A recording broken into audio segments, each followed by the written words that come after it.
رخصتی سے پہلے ہی سہاگ رات منانا چاہتا ہوں۔ اس کی بات پر وہ دنگ ہی تو رہ گئی تھی۔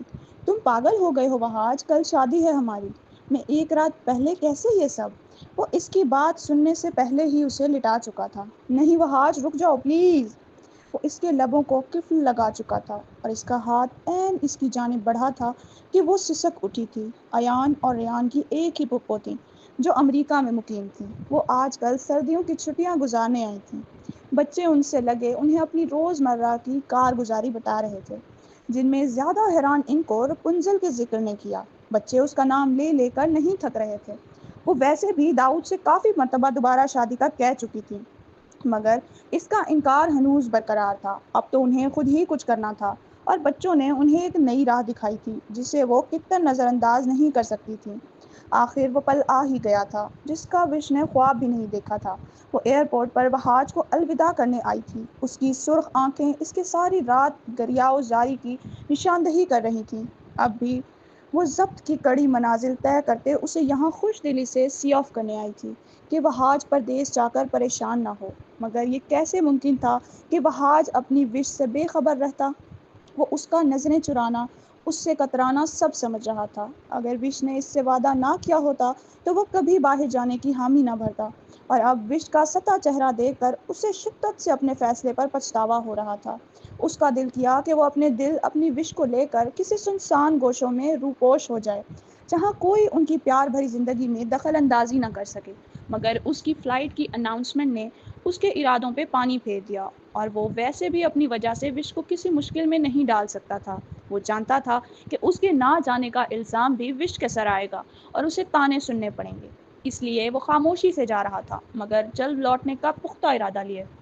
وہ کافی دیر وش کے گلے لگے اس کا غم غلط کرتا رہا اور حسین یادیں قید کرتا رہا۔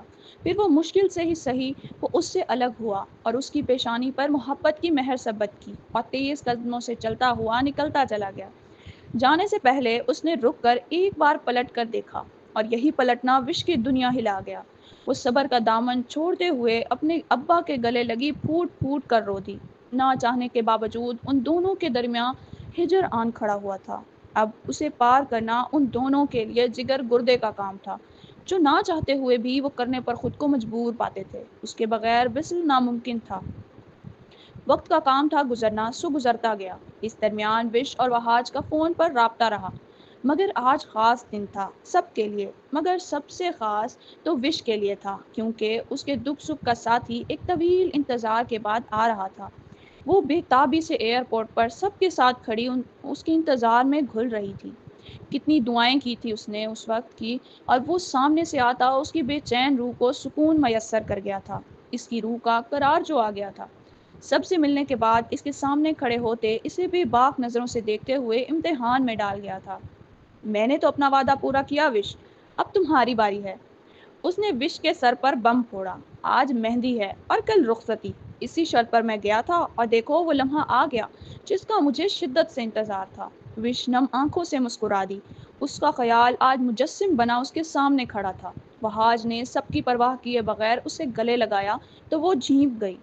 شام کو اسے خوبصورتی سے سجایا گیا اور اس کے سفید مخملی ہاتھوں پر وہاج کے نام کی مہندی لگائی گئی، جس کو بار بار دیکھ کر وہ خود پر رشک کرتی۔ وہ سہیلیوں کے جھرمٹ سے اٹھ کر کمرے میں آئی تو وہاج کو کمرے میں پایا۔ اس کی آنکھیں پھٹی کی پھٹی رہ گئیں۔ وہاج! اس نے جھنجھلاتے ہوئے کھینچ کر اس کے نام کو لمبا کیا تو وہاج جی جان سے مسکرا دیا۔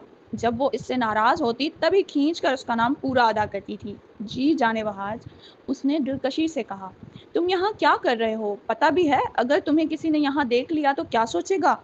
وش نے اسے ڈرانا چاہا، یہی کہ ایک شوہر کا اپنی بیوی کے بغیر بالکل دل نہیں لگ رہا، اور وہ اس کے دیدار کے لیے چلا آیا۔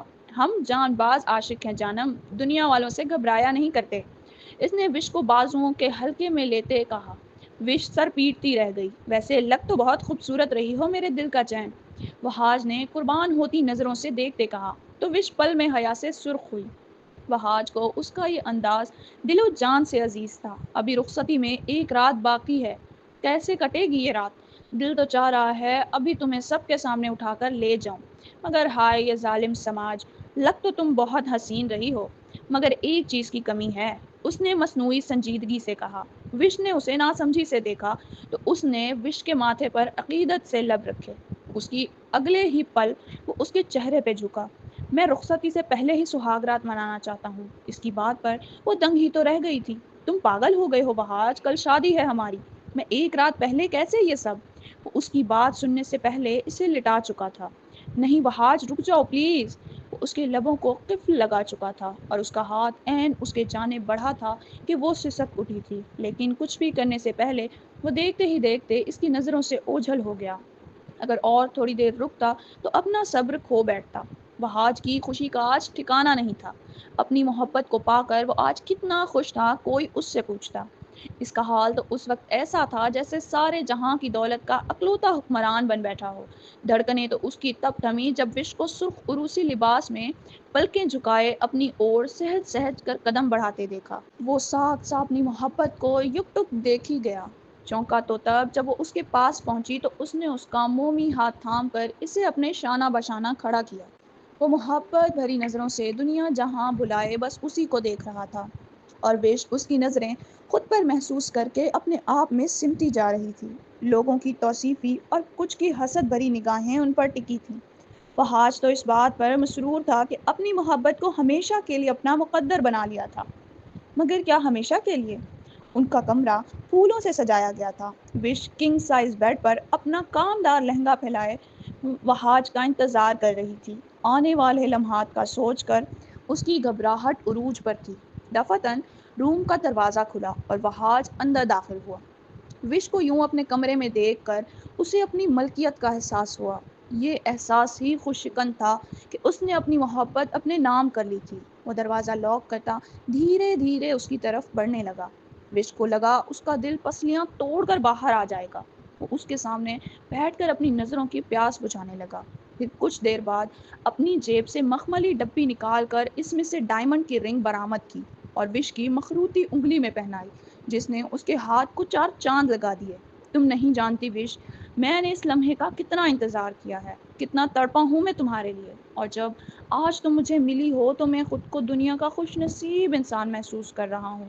اتنی محبت پر وش کی آنکھوں میں آنسو آ گئے۔ اپنے والدین کے بعد اس پیارے شخص نے ہی تو سب سے زیادہ چاہا تھا۔ وہاج خوش قسمت آپ نہیں، خوش قسمت تو میں ہوں، جسے آپ کی صورت میں اس دنیا میں ہی جنت عطا کر دی گئی۔ کوئی مجھ سے پوچھے تو میں سب کو چیخ چیخ کر بتاؤں، میرے پاس دنیا کا سب کچھ ہے، کیونکہ میرے پاس میرا وہاج ہے۔ وہاج اس کے اتنے پیارے اظہار پر محبت پاش نظروں سے دیکھنے لگا اور آگے بڑھ کر اس پر اپنی محبت کی برسات کرنے لگا، جس میں وش خوشی سے بھیگتی چلی گئی۔ چاند ان دونوں کے طویل ہجر کے بعد ملن پر مسکرا دیا۔ وش اور وہاج کا ہر دن عید تھا تو ہر رات شب برات۔ وہ ایک دوسرے کو پا کر مکمل ہو گئے تھے۔ وہ کون سی جگہ تھی جو اس نے وش کو نہ گھمائی ہو؟ وہ 1 مہینے سے ورلڈ ٹور پر تھے اور 1 دن پہلے ہی واپس لوٹے۔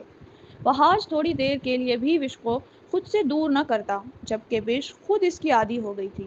وہ اس 1.5 ماہ میں خود کو دنیا کی خوش قسمت ترین لڑکی سمجھنے لگی تھی، جسے اتنے پیارے اور مخلص شوہر کا ساتھ میسر تھا۔ آج بھی وش لال رنگ کے ڈریس میں وہاج کی فرمائش پر ریڈ لپسٹک لگائے وہاج کا دل دھڑکا گئی تھی۔ وہ اسے جتنا دیکھتا اتنا کم تھا، اس کا دل ہی نہیں بھرتا تھا اسے دیکھتے۔ آج بھی وہ لوگ ڈنر کرنے ریسٹورانٹ گئے تھے۔ واپسی پر بھی وہاج کا دھیان وش پر ہی تھا۔ وجی پلیز صحیح سے ڈرائیو کرو، مجھے گھر جا کر دیکھ لینا۔ تو وہ کھلکھلا کر ہنس دیا۔ کیا کروں یار، تمہیں دیکھتے دل ہی نہیں بھرتا، دل کرتا ہے آخری سانس تک تمہیں دیکھتا رہوں۔ اس کے لہجے میں حسرت تھی۔ وجی، وش تڑپ کر چیخی، وجی میں ناراض ہو جاؤں گی، کبھی تو سوچ کر بولا کرو۔ وہاج نے اس کے پھولے گالوں والا معصوم سا خفگی بھرا چہرہ ہمیشہ کے لیے اپنی نظروں میں قید کر لیا۔ اس سے پہلے کہ وہ کچھ کہتا، وش چیخی، وہاں سامنے دیکھو۔ جیسے ہی وہاج نے سامنے دیکھا، ایک ٹرک ان کے قریب آ چکا تھا اور گاڑی کو زوردار جھٹکے سے ہٹ کرتے ہوئے چلا گیا۔ وہاج نے دیکھنے میں دیر کر دی تھی۔ گاڑی ہونے کی وجہ سے قلعہ بازیاں کھاتے کچے راستے پر جا گری۔ گاڑی کے شیشے بری طرح ٹوٹ چکے تھے، جبکہ گاڑی سے دھواں نکل رہا تھا۔ زخمی وش نے ہوش کھونے سے پہلے وہاج کو خون میں لتڑے نم آنکھوں سے دیکھا۔ کچھ بولنے کے لیے اس کے لب پھڑپھڑائے، مگر اسے لگا لبوں سے آہستہ آہستہ جان نکل رہی ہو۔ اور اس کا ذہن مکمل تاریکی میں ڈوبتا چلا گیا۔ جب اس کی آنکھیں کھلیں تو اس نے خود کو ہاسپٹل کے بیڈ پر پایا۔ دھند چھٹی اور آنکھیں دیکھنے کے قابل ہوئیں۔ اس نے ادھر ادھر نظر دوڑائی تو وہاج کہیں نظر نہ آیا۔ ساتھ ہی اس کے ذہن میں جھماکا ہوا اور وہاج کا خون آلود وجود یاد آیا۔ وہ جھٹکے سے اٹھی تو پورے جسم میں درد کی لہریں سرایت کر گئیں۔ اس نے اپنے ہاتھ کی طرف دیکھا تو ڈرپ لگے ہاتھ سے خون بہہ رہا تھا، جبکہ دوسرا ہاتھ بھی پٹیوں میں جکڑا تھا۔ اس نے بمشکل اپنی ڈرپ کھینچی۔ اندر داخل ہوتی نرس اور اس کے والد اس کی حالت دیکھ کر اس کی طرف لپکے۔ وشی کیا کر رہی ہو بیٹا؟ بابا وہاج کہاں ہے؟ اس نے لڑکھڑاتے لہجے میں پوچھا۔ نرس نے اسے دوبارہ لٹانے کی کوشش کی مگر وہ اس کا ہاتھ جھٹکنے لگی۔ بیٹا تم لیٹ جاؤ، تمہیں آرام کی ضرورت ہے۔ نہیں، مجھے وجی سے ملنا ہے۔ وہ جھٹپٹانے لگی۔ اس کی ضد پر انہوں نے ہتھیار ڈال دیے اور نرس کی مدد سے آپریشن تھیٹر کے باہر لے گئے، جہاں اندر وہاج پٹیوں میں جکڑا تھا۔ باہر اس کے تایا تائی بھی رو رہے تھے، جبکہ اس کے بھائی بھابیاں اور امی بھی انہیں دلاسا دے رہے تھے۔ اس کے وہاں آنے پر سب کی نگاہ اس پر ٹھہر گئی۔ وہ بمشکل آپریشن تھیٹر کے دروازے کے پاس پہنچی اور دروازے میں لگے چھوٹے شیشے سے وہاج کو دیکھنے لگی۔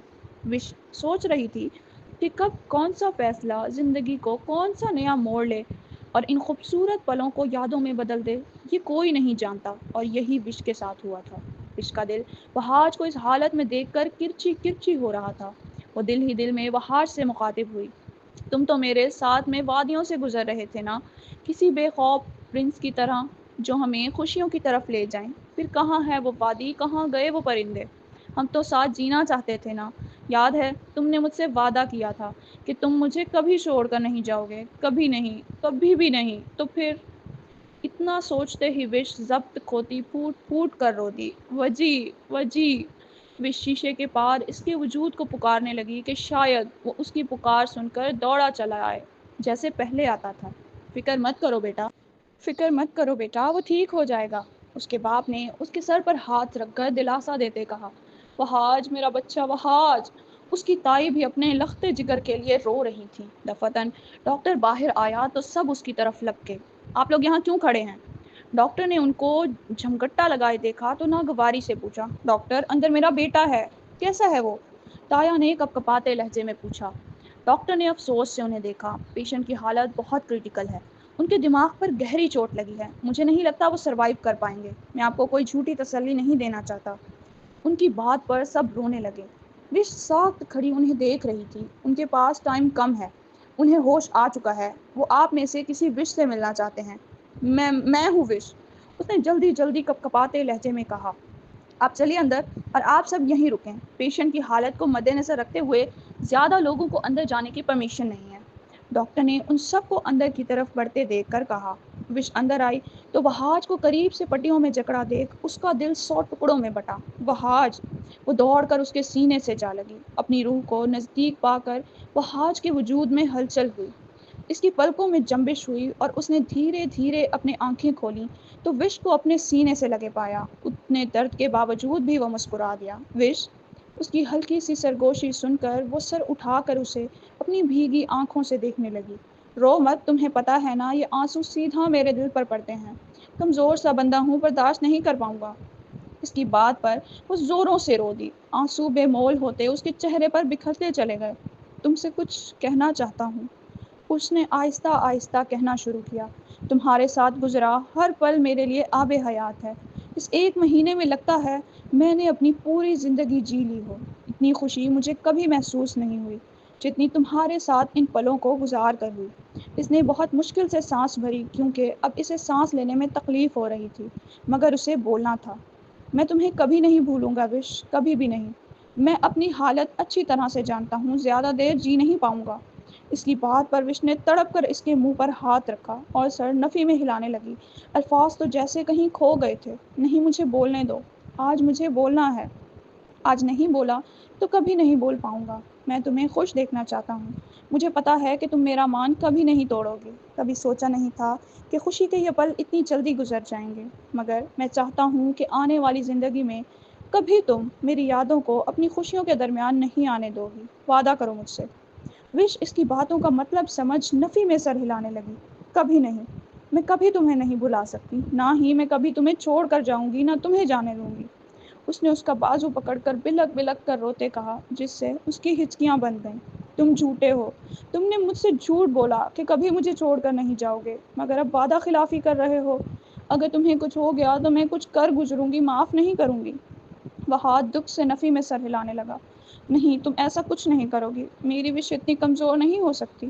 وعدہ کرو مجھ سے کہ مجھے بھلا کر زندگی میں آگے بڑھو گی، یہ میری آخری خواہش ہے اور میری خوشی بھی۔ وحاج نے نم آنکھوں سے کہا، یہ کہتے اس کا دل ہزار ٹکڑوں میں بٹا تھا۔ وہ جانتا تھا وش وہ وش نہیں رہے گی جو اس کے ساتھ کبھی ہوا کرتی تھی، وہ پورا بدل جائے گی، مگر وہ اس کو کمزور اور لاچار نہیں چھوڑ سکتا تھا اپنے جانے کے بعد بھی، اور مرتے ہوئے بندے کی تو آخری خواہش پوری کرنی چاہیے نا۔ وہ نہیں جانتا تھا کہ وہ اپنے صفاق لفظوں سے اس کی جان نکال رہا ہے۔ اس کی سانسیں اکھڑنے لگی تو وہ ڈاکٹر کو بلانے جانے لگی، مگر اس نے وش کا ہاتھ زور سے پکڑ لیا اور بولا، وعدہ کرو مجھ سے کہ مجھے ہمیشہ اچھی یادوں میں یاد رکھو گی، مگر زندگی میں آگے بڑھو گی۔ اگر خدا نے چاہا تو اس جہاں میں پھر سے ملاقات ضرور ہوگی۔ وحاج نے زخمی لہجے میں کہتے ہوئے آخری دفعہ اسے اپنی آنکھوں میں بسایا، اور آخری ہچکی لیتے ہی وہ اس تارے فانی سے کوچ کر گیا۔ اس کا سرد ہاتھ اب بھی وش کے ہاتھ میں تھا۔ وش اس کے ہاتھوں پر سر رکھے شدت سے رو دی۔ اس کی چیخ و پکار سن کر سب دوڑے چلے آئے، مگر آگے کا منظر دیکھ کر ان سب کے سروں پر چھت آ گری۔ وہ ان سب لوگوں کے جگر کا ٹکڑا انہیں ہمیشہ کے لیے چھوڑ کر جا چکا تھا، اور پھر وہاں نہ رکنے والی آہ و پکار کا سلسلہ جاری ہو چکا۔ زندگی میں 3 موقع آئے جب اس کو لگا کہ وہ زندہ نہیں رہ پائے گی۔ پہلا تب جب وحاج کی میت اٹھائی جا رہی تھی اور یہ برداشت نہ کرتے ہوئے وہ ہوش سے بے گانہ ہو چکی، مگر وہ بچ گئی۔ اور پھر تب جب اس کے تایا تائی نے اسے منحوس کہہ کر گھر سے نکال دیا کہ وہ وحاج کو کھا گئی۔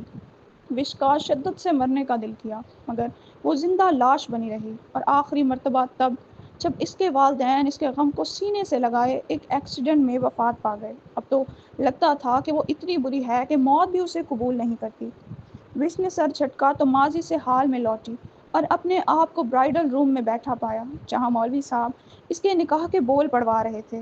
شاہ نے سوچا تھا کہ وہ رحمہ کے بعد کسی لڑکی سے شادی نہیں کرے گا۔ محبت کے روپ میں جو وہ لالچی لڑکی اسے دھوکہ دیتی آئی تھی، اس نے شاہ کو توڑ کے رکھ دیا تھا۔ اسے عورت ذات سے نفرت ہوئی چلی تھی، جو اندر سے چالاک اور باہر سے بھول پن کا لبادہ اوڑھے رہتی ہیں۔ اس لڑکی نے تو اپنے 4 سال کے بچوں تک کی پرواہ بھی نہیں کی تھی۔ شاہ نے سوچ لیا تھا کہ وہ اپنے بچوں کے لیے اکیلا ہی کافی ہے، کوئی دوسرا کبھی اس کے بچوں کو وہ پیار نہیں دے پائے گا جو وہ دیتا ہے۔ مگر اس کی یہ غلط فہمی تب دور ہوئی جب اس نے بچوں کو ماں کے لیے روتے دیکھا، اور ان کی محرومیاں شاہ کا دل چیر گئیں۔ اس نے جو اپنے آپ سے کبھی شادی نہ کرنے کا وعدہ کیا، آج اپنے بچوں کے مستقبل اور خواہش کے لیے توڑ دیا، اور آپا کی بتائی ہوئی لڑکی سے شادی کرنے لگا۔ مگر اس نے سوچ لیا تھا کہ وہ محبت جیسی غلطی دوبارہ نہیں کرے گا، بلکہ اس لڑکی کو بھی وہ اپنے سے کوسوں دور رکھے گا، کیونکہ وہ یہ شادی صرف اپنے بچوں کے لیے کر رہا تھا۔ مولوی صاحب کی آواز پر وہ حال میں لوٹا۔ داؤد شاہ ولد اکرم شاہ، کیا آپ کو مہر وش ولد آغا خان سے سکہ رائج الوقت 20 لاکھ کے عوض نکاح قبول ہے؟ جی قبول ہے۔ اس نے کڑوا گھونٹ پی کر 3 دفعہ قبول ہے بول دیا، اور ایک انجان لڑکی کو اپنی زندگی کا ساتھی بنا لیا، مگر صرف بظاہر۔ مولوی صاحب کی آواز نے اسے حال میں لاپٹخا۔ مہروش ولد آغا خان، کیا آپ کو داؤد شاہ ولد اکرم شاہ سے سکہ رائج الوقت 20 لاکھ کے عوض نکاح قبول ہے؟ اس کی پتھرائی آنکھوں میں ہلچل ہوئی، بے ساختہ ہی اس کی آنکھیں آنسوؤں سے بھرنے لگیں۔ بھابھی نے اس کے کندھے پر دباؤ ڈال کر اسے وارننگ دی، تو وہ نہ چاہتے ہوئے بھی 3 دفعہ قبول ہے بول کر اپنی زندگی کسی اور کے نام کر گئی۔ پہلی دفعہ اس کا دل اس رشتے کے ساتھ بندھا تھا، اور آج دوسری مرتبہ بس اس کے مردہ احساسات تھے۔ اس کی رخصتی کب ہوئی، کیسے ہوئی، اسے کوئی ہوش نہ تھا۔ اس کے کب کمرے میں پہنچایا گیا، اس سے بھی وہ لا علم تھی۔ چونکہ تو تب جب اس کا نام نہاد شوہر اندر آیا اور بدتمیزی کی تمام حدیں پار کرتے ہوئے کھینچ کر بیڈ سے نیچے اتارا، تو وہ بوکھلا اٹھی۔ یہ کیا بدتمیزی ہے؟ اس کے بے رحم سلوک پر اس نے بولنا ضروری سمجھا۔ میری شادی آپ سے صرف بچوں کے لیے ہوئی ہے، سو بہتر ہے آپ انہی تک محدود رہیں۔ میرے قریب آ کر مجھے اپنی رعنائیاں دکھا کر رجھانے کی کوششیں کرنا بیکار ہے۔ داؤد شاہ نے غصے سے اس کو اس کی جگہ بابر کراتے کہا۔ اتنی توہین پر پہلے والی مہروش نے سر اٹھایا تھا اور تمام لحاظ بالائے طاق رکھ کر بولی، یہ بات مجھے آپ آرام سے بھی کہہ سکتے تھے، میں چلی جاتی کمرے سے، مگر آپ نے تو اپنی تربیت دکھا دی نا۔ اور آپ کو یہ خوش فہمی کیوں کر لاحق ہے کہ میں آپ کے قریب آنا چاہوں گی؟ کہیں کہ پرنس چارلس ہیں آپ؟ نہ تو مجھے آپ سے کوئی غرض ہے نہ آپ کے پاس آنے سے، میں خود آپ کے پاس آنا پسند نہیں کرتی۔ وہ بولی تو ایک ہی بار میں بولتی چلی گئی۔ داؤد شاہ اسے ہونکوں کی طرح دیکھنے لگا۔ کہاں لڑکیاں اس کے سامنے بات کرنے سے پہلے 100 دفعہ سوچتی تھیں، اور یہ لڑکی کیسے 2 منٹ میں اس کی بے عزتی کر گئی تھی۔ اور تو اور نہ صرف اسے تربیت کا تانا دیا، بلکہ اس کی خوبصورتی جسے پوری بزنس انڈسٹری سراہتی تھی، جبکہ لڑکیاں مرتی تھیں اس پر، وہی خوبصورتی اس کے لیے کوئی معنی ہی نہیں رکھتی تھی۔ اس سے پہلے کہ وہ اسے کچھ کہتا، وہ تن فن کرتی دروازہ دھاڑ سے بند کرتی چلی گئی، جبکہ وہ اپنی بے عزتی کو یاد کرتا کلس کر رہ گیا۔ کہاں دیکھی تھی اس نے ایسی لڑکی؟ ویسے لڑکی ٹکر کی ہے، دل میں خیال آیا، مگر دماغ نے فوراً سرزنش کی۔ وہ اپنا بھاری کامدار لہنگا اٹھاتی بمشکل چلتے ہوئے کمرے سے باہر نکلی اور ادھر ادھر دیکھا کہ کوئی اسے دیکھ نہ لے، مگر وہ اس بڑے گھر میں کمرہ کہاں ڈھونڈے گی؟ اس سوچ نے اسے پریشان کر دیا۔ یہ مشکل بھی جلد ہی دور ہو گئی جب رضیہ اس گھر کے کام والی اسے حیرت سے دیکھ کے اس کے پاس چلی آئی۔ بی بی جی آپ یہاں؟ مجھے رہنے کے لیے گیسٹ روم چاہیے اور میرا بیگ جس میں میرے کپڑے تھے، اس نے سپاٹ لہجے میں کہا، تو اس نے فوراً اس بات میں سر ہلایا اور اسے گیسٹ روم لے گئی۔ وہیں اس کا لایا ہوا کپڑوں کا بیگ بھی تھا۔ بی بی جی میں کچن میں بچوں کے لیے دودھ گرم کر رہی ہوں، کچھ چاہیے ہو تو بلا لیجیے گا۔ اس کے جاتے ہی وہ ایک سادہ سا سوٹ نکال کر واش روم میں گھس گئی تاکہ فریش ہو سکے۔ ٹھنڈے پانی نے اس کے اعصاب پر اچھا اثر ڈالا تھا۔ واش روم سے باہر آئی تو تمام جھنجھٹوں سے پاک تھی۔ لمبے گیلے بال پشت پر بکھرے تھے۔ اس نے ٹائم دیکھا تو رات کے 10 بج رہے تھے، جبھی اچانک اسے بھوک کا احساس ہوا۔ پھر نئے گھر کا خیال کرتے ہوئے وہ کھانے کا ارادہ ترک کرتی بیڈ پر بیٹھ گئی، مگر پھر وہی پرانی وش نے اندر سر اٹھایا تو تمام شرم سائڈ پر رکھ کر کچن ڈھونڈنے نکل پڑی۔ فہاج نے اسے کافی بدل دیا تھا۔ اس کی سنگت میں وہ اور بھی مضبوط اور نڈر ہو گئی تھی، مگر بھابھیوں نے اس پر جھوٹے الزام لگا کر اپنے ہی بھائیوں کی نظروں میں گرا دیا تھا، اور جب اپنوں نے ہی اس پر یقین نہ کیا تو اس نے بھی انہیں اپنے پر یقین دلانا ضروری نہ سمجھا۔ اور ویسے بھی ادھر کون سا اس کی بھابھیاں تھیں جو اسے کھانے سے منع کرتیں، یہ اس کا اپنا گھر تھا۔ کچھ ہی دیر میں کچن ڈھونڈ کر وہ لذیذ کھانے سے لطف اندوز ہو رہی تھی۔ کھانا کھانے کے بعد اس کا دماغ تیزی سے چلنے لگا اور وہ آنے والے وقت کے لیے خود کو تیار کرنے لگی۔ اس نے سوچ لیا تھا کہ اگر اس کا شوہر اس کی عزت کرے گا تو ہی وہ اس کی عزت کرے گی، نہیں تو وہ کون اور میں کون۔ وش خود پر غور کرتی تو جانتی کہ اس کی چپی کا خول چٹک گیا تھا جو وہاج کی موت کی بعد اس کی ذات پر چڑھا تھا۔ وہ اس عالیشان جیسے محل میں گھوم کر کھانا ہضم کرنے لگی جب ایک کمرے کے پاس سے گزرتے اسے بچوں کی آواز آئی۔ بڑی بھابھی نے اسے داؤد شاہ کے 2 بچوں کے متعلق بتایا تھا۔ وہ الگ بات تھی کہ شادی والے دن ہی بتایا تھا، مگر مہروش کو اس سے کوئی غرض نہ تھی۔ ان بچوں کی ماں کے چلے جانے کا سن کر اس کو دکھ ہوا تھا، جب ہی اس نے سوچا کیوں نہ بچوں سے مل لیا جائے۔ وہ اندر گئی تو دونوں بچے اسے دیکھ کر چونکے، جبکہ وہ خود ان دونوں بچوں کو دیکھ حیرت زدہ رہ گئی تھی۔ مہروش نے ایان اور ریان کو ان دونوں بچوں کی جگہ دیکھا تو خوش ہونے کے ساتھ ساتھ حیران بھی ہوئی۔ خوشی اس بڑے گھر میں کسی اپنے کے ملنے کی تھی، جبکہ حیرت ان دونوں کو یہاں دیکھ قسمت کے حسین اتفاق پر ہوئی تھی، مگر وہ یہ نہیں جانتی تھی کہ یہ اتفاق کم اور ان دونوں بچوں کی کارستانی زیادہ تھی۔ ایان اور ریان مما مما کہتے اس کی ٹانگوں سے آ لپٹے تو اس نے جھک کر دونوں کو خوشی سے گلے لگایا۔ تم دونوں یہاں؟ اس نے ان دونوں کو اپنے سے الگ کر کے کہا۔ آپ کی شادی ہمارے بابا سے ہوئی ہے، اب آپ ہماری مما ہیں، ریان نے کہا۔ اب ہم آپ کو کہیں جانے نہیں دیں گے، رپنزل ایان نے اس کے گرد بہوں کا گھیرا بناتے لاڈ سے کہا، تو وہ ان کی محبت پر نم آنکھوں سے ہنستی۔ اللہ نے اسے تنہائی دور کرنے کے لیے ان 2 ننھے فرشتوں کو بھیج دیا تھا۔ پوری رات وہ دونوں اس سے چپکے رہے اور اس سے ڈھیر ساری باتیں کرتے رہے، جن میں زیادہ تر اس کی تعریفیں، ان کی معصوم خواہشیں اور محرومیاں تھیں، جنہیں سن کر وش کا دل ہول گیا۔ وہ معصوم بچے ماں کے پیار کے لیے کتنا ترسے ہوئے تھے۔ اس نے خود سے دل ہی دل میں وعدہ کیا کہ وہ ان کی تمام خواہشات جو انہوں نے ماں کو لے کر دیکھی ہیں انہیں پورا کرے گی اور اپنی بے پناہ محبت سے ان کی زندگی کے اس خلا کو پر کر دے گی۔ صبح جب داؤد شاہ نیچے ناشتے کی میز پر آیا تو یہ دیکھ کر اسے حیرت کا شدید جھٹکا لگا کہ ریان بڑے لاڈ سے مہروش کی گود میں بیٹھ اس کے ہاتھوں سے ناشتہ کر رہا تھا، جبکہ وش ساتھ ساتھ ایان کو بھی نوالے بنا کر کھلا رہی تھی، جو وہ بہت شوق سے کھا رہا تھا۔ داؤد تو یہ منظر دیکھ کر دنگ ہی رہ گیا تھا۔ شاید ہی اس کے بچے کبھی اس کی گود میں بیٹھے ہوں یا اس سے یوں فری ہو کر بات کی ہو، مگر وش سے یوں فرینک ہوا دیکھ اسے شدید جیلسی ہوئی۔ مگر شاید وہ یہ بھول گیا تھا بچے تو ہوتے ہی پیار کے بھوکے ہیں، جہاں پیار ملے اسی کے ہو کر رہ جاتے ہیں۔ وہ ناشتے کی میز پر آ کے بیٹھا تو سب خاموش ہو گئے۔ آپا بھی خوشی سے ماں اور بچوں کا محبت بھرا مظاہرہ دیکھ رہی تھیں اور آنکھوں ہی آنکھوں میں شاہ کو یہ جتا رہی تھیں کہ انہوں نے کتنا صحیح فیصلہ کیا ہے، جبکہ شاہ ان کے اشاروں کو نظر انداز کیے ناشتے میں مگن تھا، کیونکہ اس کے نزدیک وش بچوں سے پیار کا دکھاوا کر رہی تھی۔ بھلا کبھی سوتیلی ماں بھی غیر بچوں پر یوں محبت نچھاور کرتی ہے؟ اس نے تنفر سے سوچتے ہوئے سر جھٹکا۔ دن گزرتے چلے گئے۔ آپا بھی گھر جا چکی تھیں، جبکہ ان کی شادی کو 1 ماہ گزر چکا تھا۔ ان کا رویہ پہلے دن جیسا ہی تھا، جبکہ بچے داؤد شاہ سے زیادہ مہر وش سے اٹیچ ہو گئے۔ کبھی مہر سے کوئی خواہش پوری کراتے تو کبھی وہ بھی ماتھے پر ایک بھی شکن لائے بغیر ان کی ہر فرمائش آنکھوں پر رکھتی۔ داؤد شاہ اکثر اس کی محبت پر حیران ہوتا تھا، کیونکہ اب تک اس نے وش کی نیت میں کوئی کھوٹ نہیں دیکھی تھی۔ آج وہ گھر پہنچا تو معمول سے ہٹ کر گھر میں خاموشی تھی۔ وہ کچھ حیران ہوا، کیونکہ جب سے مہروش اس گھر میں آئی تھی گھر کی ویرانی کہیں کھو گئی تھی۔ وہ جب بھی آفس سے لوٹتا تو بچوں کو لاؤنج میں وش کے ساتھ کبھی کھیلتے ہوئے کبھی پڑھاتے ہوئے پاتا۔ آج خاموشی کے باعث اس کا حیران ہونا بنتا بھی تھا۔ وہ کمرے میں گیا، بیگ وغیرہ رکھا اور بچوں کی خبر بعد میں لینے کا سوچ کر واش روم فریش ہونے گھس گیا۔ جوں ہی وہ فریش ہو کر باہر نکلا، مہر وش کو لال رنگ کے لانگ فراک میں نک سے تیار ہوا پایا، جو اس کے پریس کپڑے الماری میں ٹانگ رہی تھی۔ 2 منٹ کے لیے تو اس کی خوبصورتی میں کھو گیا۔ مکمل حسن، حسین سراپا، اور اوپر سے لال رنگ نے اس کو 4 چاند لگا دیے۔ شاید ہی اسے لال رنگ کسی پر اتنا اچھا لگا ہو جتنا مہروش پر۔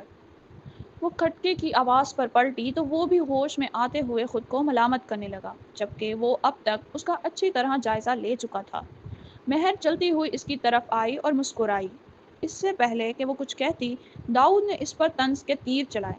ویری گڈ، تم اپنی معصومیت کا چولا اتنی جلدی اتار پھینکو گی میں نے سوچا بھی نہ تھا۔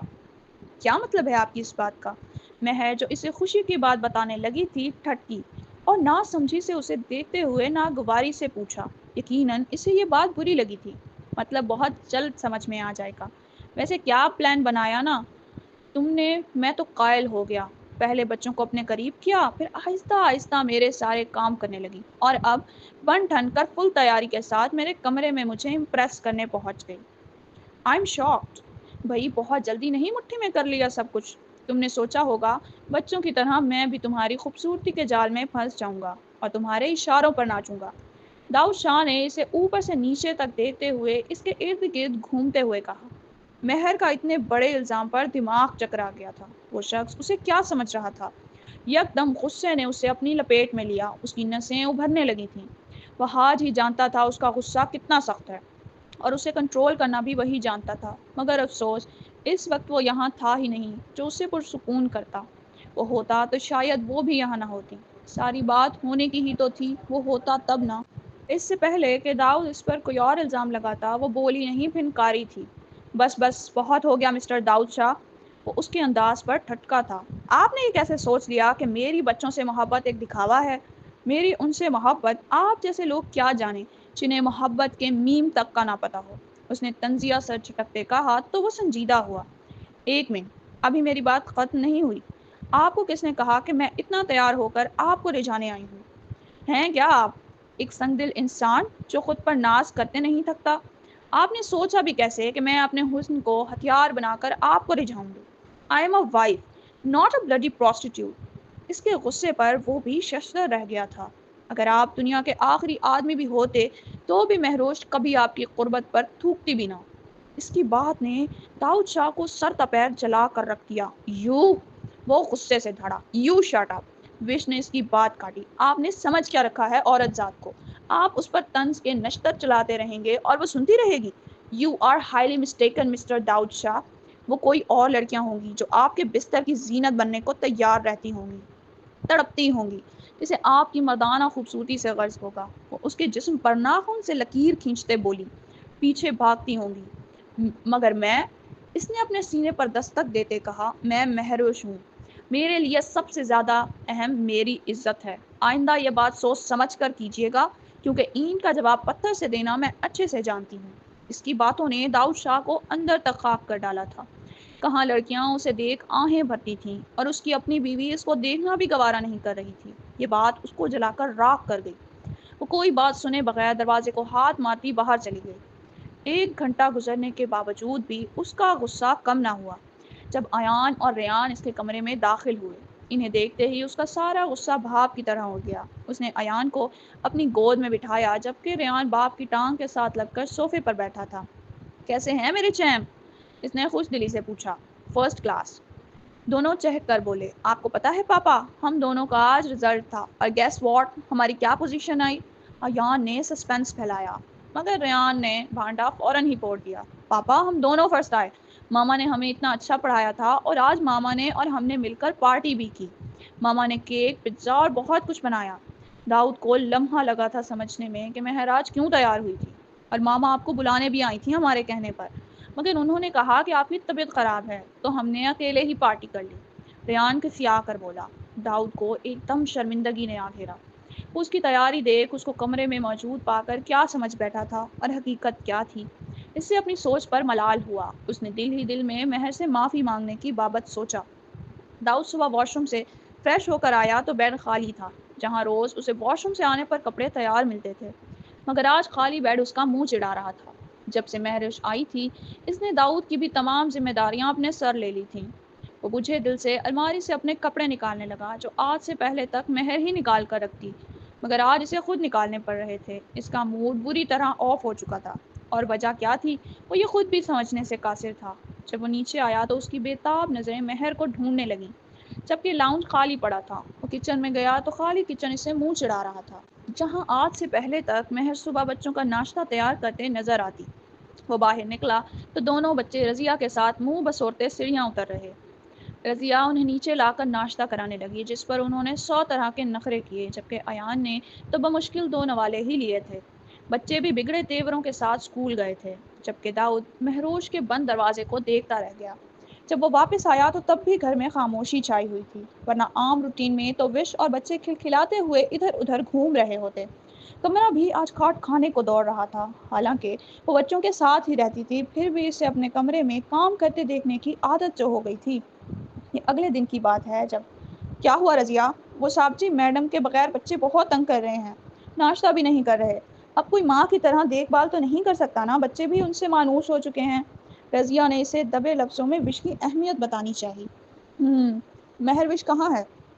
ویسے اس نے اپنی بے تابی چھپاتے ہوئے اپنے لہجے کو سرسری بناتے پوچھا۔ وہ صاحب جی، میڈم کی طبیعت خراب تھی، لیکن انہوں نے صبح اٹھ کر بچوں کا ناشتہ بنا دیا تھا اور کہا کہ انہیں تنگ نہ کیا جائے۔ داؤد کو ایک دم پریشانی نے آن گھیرا، مگر اپنی حالت کو کسی پر ظاہر نہ کیا۔ جو بچوں کو بھی وہ بمشکل ہی سکول چھوڑ کر آیا تھا، جنہوں نے مما مما کی رٹ لگا رکھی تھی، اب مہر کم ہی اس کے سامنے جاتی تھی۔ داؤد کو یہ بات کھلتی تھی، اب بچوں کے ساتھ بھی وہ کم ہی پائی جاتی، بچے اس کی بے توجہی کی وجہ سے کملا کر رہ گئے تھے۔ داؤد الگ پریشان تھا۔ ایان کل سے تیز بخار میں مبتلا تھا۔ داؤد نے سوچ لیا تھا کہ وہ وش سے معافی مانگ لے گا۔ اب بھی وہ ایان کے پاس بیٹھے اس وقت وش کے پاس جانے کے بارے میں سوچ رہا تھا، تاکہ وہ بچوں سے اس کی وجہ سے غافل نہ ہو۔ اس سے پہلے کہ وہ اٹھتا، مہر وش ننگے پاؤں بھاگتی ہوئی کمرے میں داخل ہوئی اور ایان کی طرف لپکی اور دیوانہ وار ایان کو چومنے لگی۔ ایان بھی ماں کا لمس محسوس کرتا، نیم و آنکھوں سے مہروش کو دیکھتا، مما مما کرتا اس کے گلے سے لگ کر رونے لگا۔ چپ ہو جائے میرا بیٹا، مما آ گئی ہے نا، اس نے اس کا ماتھا پیار سے چومتے کہا۔ وہ خود بھی پوری طرح رو رہی تھی۔ مما درد ہو رہا ہے، ایان نے روتے ہوئے کہا۔ کہاں میری جان؟ اس نے ایان کا ہاتھ چومتے کہا۔ مما بہت گندی ہیں، اپنے بچے سے دور رہیں۔ سوری بیٹا، مما آئندہ آپ کو چھوڑ کر کہیں نہیں جائیں گی۔ ایک یہی بچے تو سہارا تھے اس کا، وہ حاج کے جانے کے بعد جنہوں نے اس سے دل سے چاہا تھا اور دل سے محبت دی تھی، وہ اپنی انا میں کیسے انہیں نظر انداز کر بیٹھی تھی۔ اس نے خود کو کوسا۔ اس نے روتے ہوئے ایان کو سینے میں بھینچتے کہا۔ ریان بھی دوڑتے ہوئے استقایا تو وش نے اسے بھی سینے میں بھینچ لیا۔ یہی تو کل اثاثہ تھے اس کا۔ داؤد ان تینوں کی حالت دیکھتا شرمندگی سے سر جھکا گیا۔ وہ خود کو ان تینوں کا مجرم گردان رہا تھا۔ اس کی وجہ سے آج وہ تینوں جو ایک دوسرے پر تھوڑے ہی عرصے میں جان چھڑکنے لگے تھے، ایک دوسرے کی دوری پر کملا کر رہ گئے۔ سوری مہر، میں اس دن کے لیے معافی چاہتا ہوں۔ میں نے تمہاری بچوں سے محبت پر شک کیا۔ ہو سکے تو مجھے معاف کر دینا۔ یہ کہتے ہی وہ کمرے سے نکل گیا اور وش اس دروازے کو دیکھنے لگی جہاں سے وہ نکلا تھا۔ کچھ دن بعد، آج شام پارٹی ہے، تیار رہنا، ہمیں ساتھ جانا ہے۔ صبح ناشتے کی میز پر داؤد نے مہر وش کو آگاہ کیا۔ وش نے فقط سر ہلا کر رضامندی ظاہر کی۔ داؤد آج کل زیادہ سے زیادہ مہر سے بات کرنے کی کوشش کرتا، یہاں تک کہ مہر کا خیال اسے ہر وقت ستاتا رہتا۔ داؤد اپنے دل کی حالت جان چکا تھا اور وہ یہ بھی تسلیم کر چکا تھا کہ اسے وش سے محبت ہے، مگر اس کا اظہار وہ ابھی تک نہ کر پایا۔ شام کو جب وہ آفس سے لوٹا تو روم میں فریش ہونے چلا گیا۔ تیار ہو کر اس نے وش کو کال کر کے باہر آنے کا کہا اور خود لاؤنج میں اس کا انتظار کرنے لگا۔ ہیل کی ٹک ٹک نے اس کی توجہ اپنی طرف مبذول کروائی تو وہ پیچھے پلٹا، جہاں مہروش تمام تر حشر سامانیہ سمیت اس کے دل پر بجلی گراتی ہوئی آ رہی تھی۔ اس نے پیروں کو چھوتا سفید رنگ کا فراک زیب تن کر رکھا تھا اور بالوں کو کمر پر کھلا چھوڑا تھا، جبکہ سینے پر دوپٹہ پھیلا کر لیا تھا۔ ان نیچرل میک اپ میں بھی اس کا چین لوٹ چکی تھی۔ چلیں؟ مہر وش نے داؤد شاہ کے والہانہ نظروں سے بچنے کے لیے گلا کھنکار کر چلنے کا کہا۔ اس کے جذبات اس کی آنکھوں سے صاف مہروش پر ظاہر ہو رہے تھے، جسے وہ ابھی سمجھنا نہیں چاہتی تھی۔ داؤد جو منہ کھولے یک ٹک اس کی خوبصورتی میں کھویا تھا، اس کی آواز پر ہوش میں آیا اور خجل ہوتے فٹافٹ سر کھجاتے اسے چلنے کا کہا۔ گاڑی میں بھی تمام راستے داؤد کی نظریں مہر کا ہی طواف کر رہی تھیں، جس سے مہر کا منہ سرخ ہوا پڑا تھا۔ کتنے چچورے ہیں، کب سے تار رہے ہیں؟ مہر نے دل میں سوچا اور اسے کنکھیوں سے دیکھا۔ آخر کب پہنچیں گے ہم؟ آخر اس نے داؤد کی ایکس رے کرتی والہانہ نظروں سے خائف ہوتے کہا، وہ جو اسے دیکھ کر اس کے دانت وقت بتانے کو سلو ڈرائیو کر رہا تھا۔ اس کی بات پر چونک کر دیکھتا گاڑی کی سپیڈ بڑھا دی۔ تھوڑی ہی دیر میں وہ پارٹی میں پہنچ چکے تھے۔ پارٹی اپنے عروج پر تھی۔ رنگ برنگی لڑکیاں نازیبا لباس میں لڑکوں کی باہوں میں باہیں ڈالے ادھر ادھر گھوم رہی تھیں۔ مہر کو ایک دم کوفت ہونے لگی۔ ان کے اندر آتے ہی فوٹوگرافرز کا جمع غفیر ان کی طرف لپکا اور انہیں گھیرے میں لیتے ہوئے ان کی کھٹاکھٹ تصویریں کھینچنے لگا۔ مہر تو اس افتاد پر بوکھلا ہی گئی تھی۔ کہاں دیکھی تھی اس نے اتنی گیدرنگ؟ اس نے گھبراتے ہوئے داؤد کا بازو تھام لیا۔ مہر کا یوں حفاظت کے لیے داؤد کا بازو پکڑنا داؤد کے دل کے تار چھیڑ گیا تھا، جبکہ کسی کی آنکھوں میں نفرت اور جلن کی چنگاریاں بھر گیا۔ داؤد اسے اپنے محفوظ حلقے میں لیے ایک سائڈ پر لے آیا جہاں رش کم تھا۔ تم ٹھیک ہو؟ داؤد نے دریافت کیا۔ وش نے ہاں میں سر ہلایا۔ تبھی داؤد کو کوئی جاننے والا مل گیا تو وہ ان سے باتیں کرتا دور نکل گیا، جبکہ مہروش اقتائی نظروں سے پارٹی میں موجود یہاں وہاں پھرتی نازیبا لباس میں موجود لڑکیوں کو دیکھ رہی تھی۔ جب ہی کوئی اس کے پاس کھنکارا، اس نے مڑ کر دیکھا تو شمس چغتائی رحمہ کی کمر میں ہاتھ ڈالے اسے اپنی طرف متوجہ کر رہا تھا، جبکہ ساتھ چند اور بھی جوڑے تھے۔ مہروش نے مسکرا کر سلام کرتے ان کو شرمندہ کیا، جس کے جواب میں انہوں نے اپنی شرمندگی مٹاتے سلام کا جواب دیا۔ تو آپ ہیں وہ کوہ نور جسے داؤد نے ہم سب سے چھپا کر رکھا تھا؟ شمس نے اسے اوپر سے نیچے تک دیکھتے کہا، جبکہ رحمہ کی آنکھوں میں صاف حقارت اور نفرت نظر آ رہی تھی۔ رحمہ کو تو وہ دیکھتے ہی پہچان گئی تھی، کیونکہ اس کی تصویر اس نے دیکھ رکھی تھی۔ جی میں ہی ہوں داؤد کی وائف۔ جہاں تک بات ہے چھپا کر رکھنے کی، تو مجھے گیدرنگز میں شامل ہونا پسند نہیں، اس نے لٹ مار انداز میں کہا۔ او آئی سی، ماننا پڑے گا اس کی چوائس ہے بڑی اچھی، لیکن آپ ہیں مذہبی ٹائپ۔ شمس نے پھر بھی بے باک نظروں سے دیکھتے مہر کے دوپٹے کی طرف اشارہ کرتے کہا۔ مہر کو اس کی بات پر تپ چڑھی۔ For your kind information mister X Y Z, میرے شوہر کو میں ہر حال میں پسند ہوں، چاہے دوپٹے میں ہی کیوں نہ ہوں، اور میری ساری خوبصورتی میرے بہلم کے لیے ہی ہے نا۔ مجھے آپ کی بیوی جیسے شوق نہیں ہے آدھا ننگا گھومنے کا، اینڈ یو نو دیٹ بغیر ڈھکی چیز پر کیڑے تو آئیں گے نا، اس نے رحمہ اور شمس کو تنقید کا نشانہ بناتے ہوئے کہا۔ تو رحمہ جل بھن گئی، جبکہ شمس اس کی خاطر حاضر جوابی سے متاثر ہوا۔ پسند، اور تم وہ بھی داؤد شاہ کی؟ نیور، وہ تمہیں اپنے ڈسیبل بچوں کی آیا بنا کر لایا ہوگا ضرور۔ پیچھے سے آتے داؤد نے جب اپنے بچوں کے بارے میں ایسے الفاظ سنے تو غصے سے مٹھیاں بھینچ کر رہ گیا۔ اس سے پہلے کہ وہ آگے آ کر رحمہ کا منہ توڑتا، مہروش بولی، مزے کی بات پتہ ہے کیا ہے؟ میں جب بھی ان بچوں کو دیکھتی تھی تو میں سوچتی تھی کہ کتنی گھٹیا عورت ہوگی وہ، جو چند پیسوں اور عیش و عشرت کے لیے اپنے بچے کو چھوڑ گئی، اور آج میں اسی گھٹیا اور تھرڈ کلاس عورت کے سامنے کھڑی ہوں جس کا نہ تو منہ اچھا ہے اور نہ ہی کردار۔ اچھا ہی ہوا جو تم نے انہیں چھوڑ دیا، اس بہانے مجھے دو پیار کرنے والے فرشتے جیسے بچے ملے اور مجھے فخر ہے میرے بیٹے پر۔ Let me clear you one thing Roma, اگر آئندہ میرے بچوں کے بارے میں ایسے الفاظ استعمال کیے تو جس منہ پر تمہیں اتنا غرور ہے نا، اسے توڑنے میں ایک منٹ نہیں لگاؤں گی، اینڈ آئی مین اٹ۔ وش نے ایک ایک لفظ چباتے رحمہ کو اپنی لفظوں سے ایسے بولڈ آؤٹ کیا کہ سارے حیران رہ گئے، جبکہ باقی کپلز بھی رحمہ کو حقارت سے دیکھنے لگے۔ وہ لوگ جیسے بھی تھے مگر اپنے بچوں کی تو وہ بھی قدر کرتے تھے، کیونکہ اولاد ایک نعمت ہے۔ جبکہ پیچھے سے آنے والی آواز پر سب چونکے۔ آئی ہوپ آپ سب نے میری وائف سے مل لیا ہوگا، چلیں ڈیئر۔ داؤد نے مہر کی کمر میں ہاتھ ڈالا اور نکلتا چلا گیا۔ آگے جا کر داؤد کو کوئی واقف مل گیا جس کی وجہ سے وہ تھوڑا دور نکل گیا، جبکہ مہر بور ہونے لگی۔ السلام علیکم بھابھی۔ پیچھے سے آنے والی آواز پر پلٹی تو دیکھا وہاج کا دوست ارحم کھڑا اسے سلام کر رہا۔ وعلیکم السلام، وش نے سر خم کرتے سلام کا جواب دیا۔ وہاج کا سن کر بہت دکھ ہوا۔ ویسے آپ یہاں کیا کر رہی ہیں؟ اس نے وہاج کا افسوس کرتے ساتھ اس کی آمد کی وجہ دریافت کی، کیونکہ جہاں تک وہ جانتا تھا وہاج کی فیملی تو بہت کنزرویٹو تھی۔ میری شادی ہو چکی ہے، مہر نے کچھ ہچکچاہٹ سے بتایا۔ او آئی سی، میں ابھی آپ کو اپنی وائف رمشا سے ملواتا ہوں، یہی ہوگی وہ۔ اس نے ادھر ادھر نظریں گھما کر اپنی بیوی کو ڈھونڈنا چاہا۔ خیر بھائی کے ساتھ ہمارے گھر کا چکر ضرور لگائیے گا۔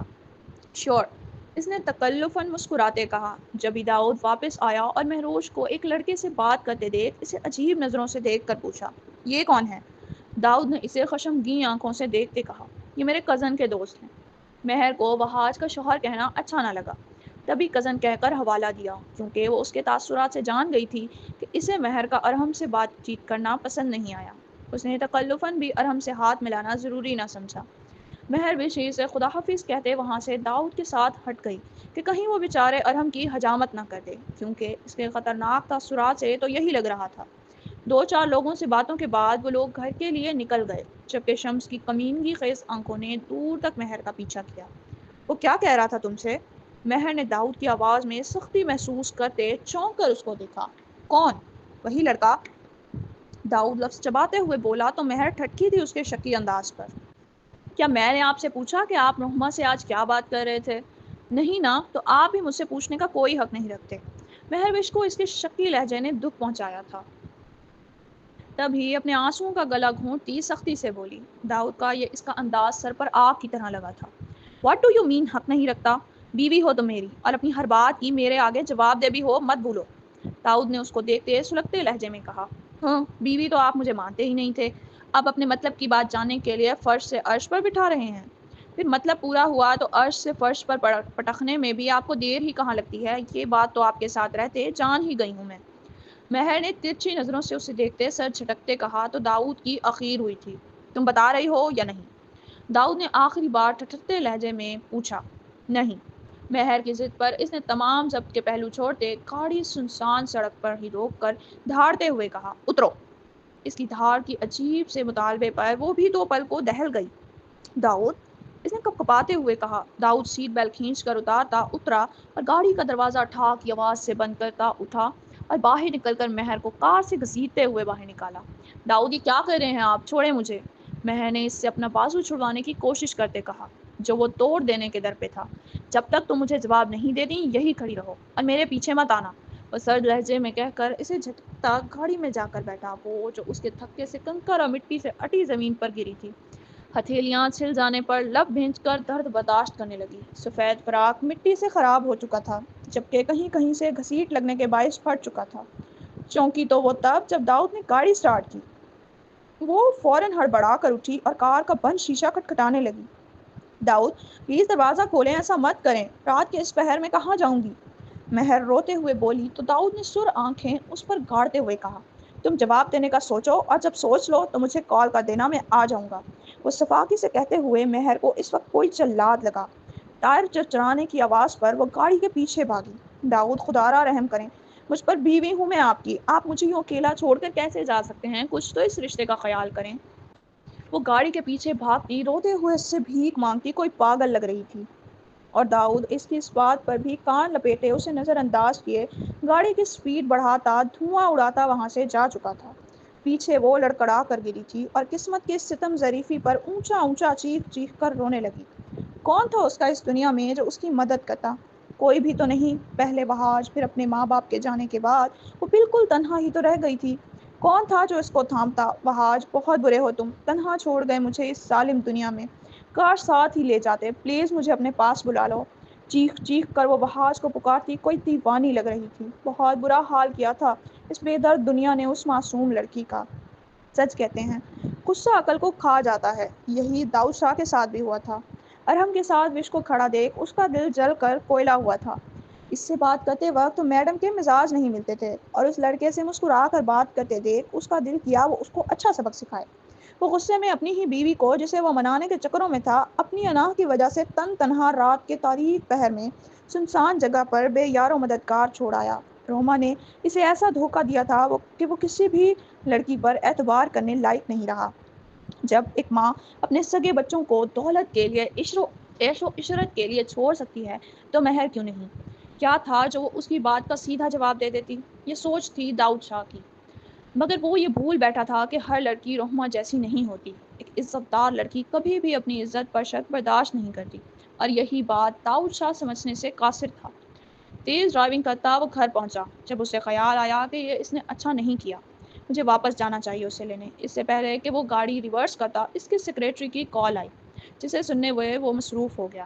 ہیلو، ہاں جنید بولو، باس کسی نے ہمارے ریسنٹ پروجیکٹ کی فائل چرا لی ہے، ہمیں لاکھوں کا نقصان ہو گیا۔ اس کی بات سن کر داؤد بھی پریشان ہو اٹھا تھا۔ یہ تم کیا کہہ رہے ہو جنید؟ وہ فائل کس کے پاس تھی؟ تم اتنی بڑی کوتاہی کیسے کر سکتے ہو؟ وہ غصے سے چیختا گاڑی سے اترا اور تیز قدموں سے گھر میں داخل ہوتے اسٹڈی روم میں چلا گیا۔ وہ بھول چکا تھا کہ اس کی بیوی اس کے انتظار میں رات کے اس پہر اپنی عزت بچانے کی دعائیں کر رہی تھی، مگر اسے یاد ہی کہاں تھا۔ وہ تو محو تھا اپنے بزنس کی دنیا میں۔ لگاتار 3 گھنٹے کی مغز ماری کے بعد داؤد کو یاد آیا کہ وہ فائل تو وہ آج لے جانا ہی بھول گیا تھا، جو اس کے لاکر میں موجود تھی، جو آفس میں تھی۔ وہ تو اس کی کاپی تھی۔ اس نے شکر کا سانس لیا اور جنید کا اس کا کلپٹ کا پکڑنے کا کہا جس نے فائل چرائی تھی۔ فون بند کر دیا اور اپنی ٹائی ڈھیلی کرتے اس نے لاؤنج کا رخ کیا، جہاں ریان اسے حیرت سے دیکھ رہا تھا۔ ڈیڈ آپ یہاں ہیں تو مما کہاں ہیں؟ میں نے پورا گھر ڈھونڈ لیا مگر وہ کہیں نہیں ہیں۔ ایان کے غصے بھرے سوال پر داؤد شاہ کو لگا پورے گھر کی چھت دھڑا دھڑ اس کے سر پر آ گری ہے۔ وہ بزنس کے چکر میں بھول ہی بیٹھا تھا کہ وہ اپنی عزت کو رات کی تنہائی میں 20 سڑک میں تنہا چھوڑ آیا تھا۔ اس کا دل کیا وہ اپنے آپ کو گولی سے اڑا دے۔ بیٹا میں مما کو ابھی لے کر آؤں گا، وہ ایان کو کہتا فوراً باہر کو بھاگا تھا۔ گھڑی رات کے 2 بجا رہی تھی، لیکن داؤد شاہ کے منہ پر 12 بجنے والے تھے۔ وہ گھٹ گھٹ کر روتی وہاج کو پکار رہی تھی، جبکہ 2 منچلے لڑکے وہاں اسے سڑک پر تنہا دیکھ کر سیٹی بجانے لگے۔ واہ کیا مست مال ہے، کیا چیز بنائی ہے خدا نے! ایک لڑکا اسے ایکس رے کرتی آنکھوں سے اوپر سے نیچے تک دیکھتا ہوا بولا، جس پر مہر کی سسکیاں حلق میں دم توڑ چکی تھیں۔ وہ گھبرا کر اٹھی اور بھاگنے لگی، جب دوسرے نے پھرتی سے اس کا بازو پکڑتے اسے سینے سے لگایا۔ کہاں چلی بل، ذرا ہمیں بھی تو خود کو چکھنے کا موقع فراہم کرو، اس نے بڑے لالچی انداز میں اس کے منہ پر انگلیاں پھیرتے کہا۔ تو مہروش نے کراہیت سے منہ جھٹکا اور ان دونوں کے چنگل سے نکلنے کی تگودو کرنے لگی۔ صحیح کہا باس، بہت دن بعد کوئی رس ملائی چکھنے کا موقع ملا ہے، فوراً شروعات کرو۔ دوسرے نے اپنی ہونٹوں پر زبان پھیرتے کہا تو مہر کا شدت سے مر جانے کا دل کیا۔ کاش داؤد اسے یہاں چھوڑ کر نہ جاتا، کیونکہ اب تو مہر داؤد کو مرتے دم تک معاف نہیں کرنے والی تھی۔ پہلے نے اس کی ہاں میں ہاں ملاتے اس کا دوپٹہ کھینچ کر اتارا، جس سے اس کی گردن پر اچھی خاصی خراشیں پڑ چکی تھیں، جس میں سے خون رسنے لگا جو اس کی سرخ سفید رنگت کو اور 4 چاند لگا رہا تھا۔ دونوں وحشیوں نے مل کر اسے زبردستی زمین پر لٹایا۔ پہلا بھی مکروہ چہرہ لیے اس کے لبوں پر جھکا، جب مہر وش نے دل دہلا دینے والی چیخ ماری، جس میں پتہ نہیں کتنا کرب، دکھ اور آہیں سمٹی ہوئی تھیں۔ قسمت اداسی سے یہ منظر دیکھ رہی تھی۔